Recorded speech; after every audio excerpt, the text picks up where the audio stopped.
Yeah. Yeah. Orlando Magic, baby. Defeat the Boston Celtics 117 to 109, making it 5. Yes, you count them. 1, 2, 3, 4, 5 straight.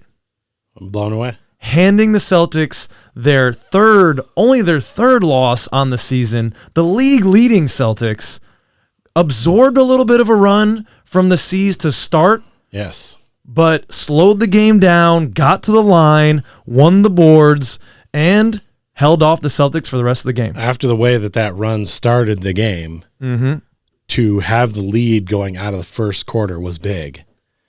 Yes. And they just steamrolled from there. And the Celtics did not shoot well from three tonight. They made 11 3-pointers tonight. That is way under what they're normally going to get.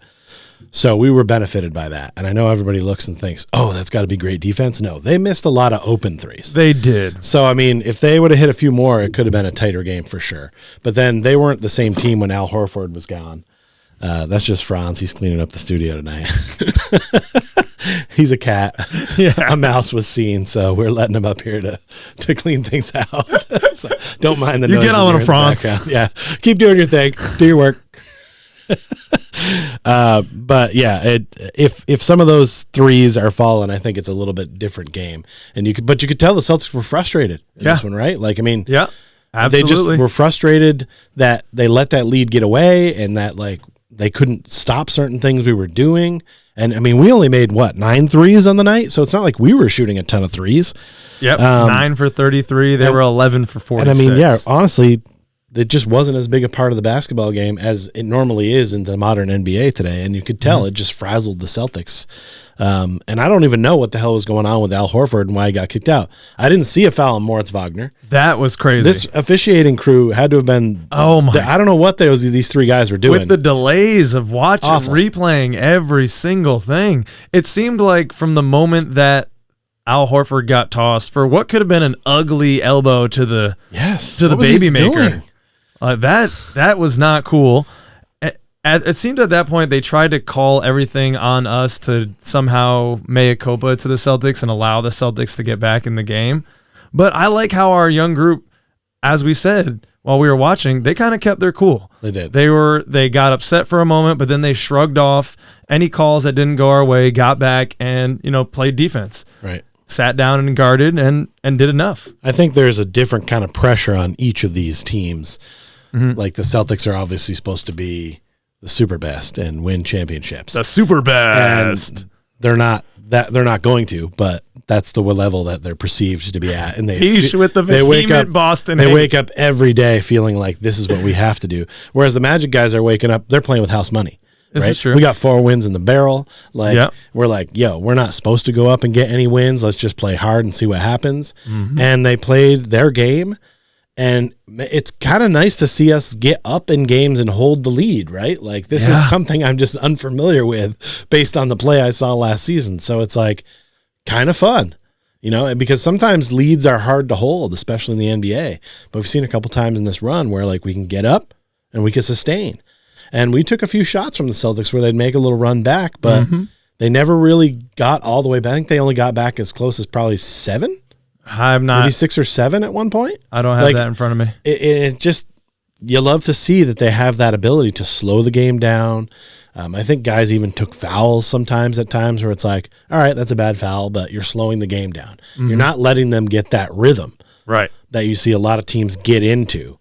And it just, without using a timeout, sometimes a foul on an off play that doesn't result in an and one, which is important as well, can really slow the game down. And it just felt like the Celtics were out of sorts all night. They just didn't look like themselves, other than that first little span of time.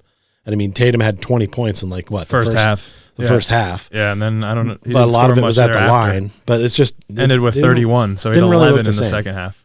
Yeah, they just didn't really look the same to me. This is the team that I don't think is championship caliber worthy. And I'm not knocking our team because I think we played well enough to get the victory tonight. But I think if they're looking at themselves in the mirror and going, we can't handle this team at home right now, they're going to come out and try to punch us in the mouth Sunday night. It's going to be a good game Sunday. It's definitely going to be a good game Sunday. I'm thinking back to episode 34 and your metaphor for Mosley's coaching job. Mm-hmm. Some of our takes there have not aged well because we recorded that in the midst of the 8th game slide. We had just won one game. Yeah. Right, the first game. So it was our first win in a long time. Yeah, we're like, well, hold on. We weren't sure. But your metaphor for Coach Mosley's job of the 3D poster image that you got to bring forward and back and you can't necessarily see, I think we see it coalescing, Pich. Right. The Wagner brothers were interviewed by JT at the end of the game. He asked them, to what do you attribute the success of this young team? And he said, we're just starting to get it. Right. We're starting to know where each other are. We're getting enough playing time. We're understanding the coach's system and how we all fit within it. Right. To your point earlier, we don't let those leads go away because, number one, our playmakers are getting more comfortable. Markelle Fultz has come back. We almost always have a playmaker on the floor now. Mm-hmm. And guys know where their teammates are going to be when they get into a tough spot. Right. We're able to pass out of those double teams much more efficiently than we used to, although turnovers were an issue tonight, Pich. They were. But the Celtics have a notably good defense. Yep, 9 steals from them. So you're going to expect that there's going to be some of that. That's 18 turnovers. But now I'm getting nitpicky. We got 5 wins, and I'm over here like, how can we get better? Just enjoy it, Kyle. Yeah. Just enjoy the ride. But, I'm a big Markelle Fultz guy. Yep. Love the game that he had, but, 5 turnovers, Kel, and a couple of those were on he's trying to showboat a little bit. Yeah. Showboat a little bit, force something, behind the back pass, and I think we can become even better. I just see us continuing to develop. As, we're here now. Should I say where we are in the standings? This may be the first standings report in the history of the show. Now we're 10-20. We are 3.5 games back of the Toronto Raptors at 13-16. Right. Yeah, if you'd have told me at this point in the season we'd have won a third of our games, I'd have been like, yeah. Mm-hmm. But I didn't think it would take five in a row at the very end of those 30 games to get there. But that's okay. They're starting to figure things out as more guys are back playing consistently. Mm-hmm. And it almost makes you forget like we said on the last show, Wendell not being there ruined us. We didn't have anybody doing inside stuff. We felt like we couldn't gel. And lately, Moritz and Mo Bamba as well. Let's sing Mo Bamba's praises. They've been doing big man shit in there. Yeah. And it's almost like you're kind of like, they're doing the Wendell Carter shit. Yep. This is excellent. Like, imagine when this guy comes back. But it's almost like if he comes back, it's almost like, now we got to figure out new rotations and who's playing with who. Yeah, it's maybe. Like whenever the team plays with the same guys for a long period of time, they seem to figure out a way to gel. And then sometimes the guys coming back is almost like bumping us. Well, people were saying that with Bull. How do you take this guy out of the starting lineup? Now, Bull didn't have a great game tonight, only 4 points in 19 minutes. But the same thing could be said about Moritz Wagner now. Right. Leads the team 25 points, 8 boards, just 9 for 12 from the floor, getting under a guy's skin. Yep. Probably doing something that caused that tech along the way. He must have said something. Something happened. Because he didn't do anything, even though he got a foul for that. He loves to claim, oh, no, I don't do it. No, come on. We know. This guy is a masterclass in getting under the opponent's skin.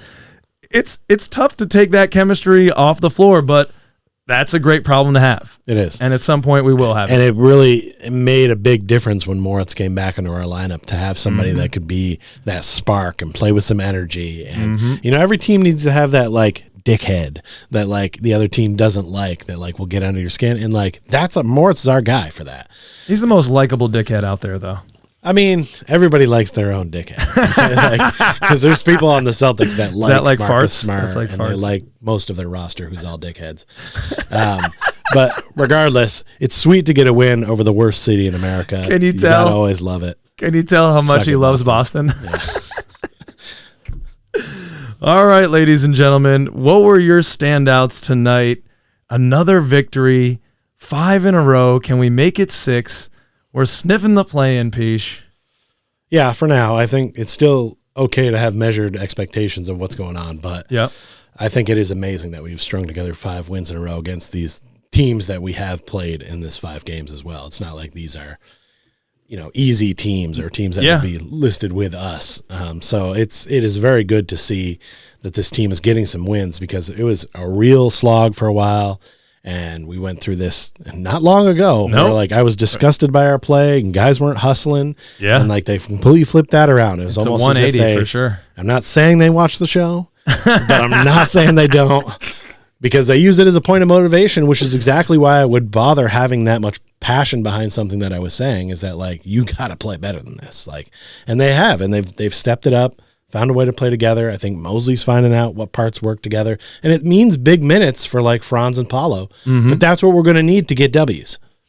So you either play them and give them rest and make sure everyone gets a certain amount. And 34 minutes respectively. Right. And, the other day, I think Paulo played 39 minutes. I mean, those guys are going to have to play a lot of minutes if you want to win big games against big teams. But what about his sweat condition, Pish? There's plenty of breaks in the action where he can go over and get some water. That was a talking point. Remember that? It was. I remember when that came up, I was just like, what?